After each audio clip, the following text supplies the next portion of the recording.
LethalShooter go from almost never playing basketball again to finally understanding it now? I understand it now. Well, for LethalShooter, his journey to the top hasn't always been easy. See, his real name is Chris Matthews, and growing up in DC, he always wanted to become an NBA player. He would play every day at Rudolph Playground, and that's actually where his father donned him the nickname LethalShooter because he just didn't miss. But that's when things started to become real for Chris Matthews. See, before becoming a social media star, he actually had a pretty solid basketball career. He started his college days off at Washington State, but see, there he had a problem. On the West Coast, frankly, he didn't understand it. He wasn't shooting well and he wasn't getting the minutes he wanted, so he transferred to St. Bonaventure. This turned out to be a great idea because he did understand it, and he quickly demolished every shooting record that school had to offer. In just his first season, he made 81 threes, breaking the school record, and still sits at 4th in the A10 for threes. He thought that this resume would have earned him a spot in the NBA, but after not getting a shot on any team, he decided to make a change. Now, he actually had a solid overseas career,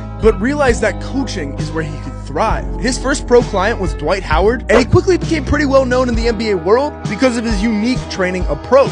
But it wasn't until he started posting online when everything really took a turn. See, he knew how to break the algorithms, and he would find the wildest trick shots with the highest stakes he could, like covering the rim and nails or putting an active chainsaw on it, and he would knock down those shots.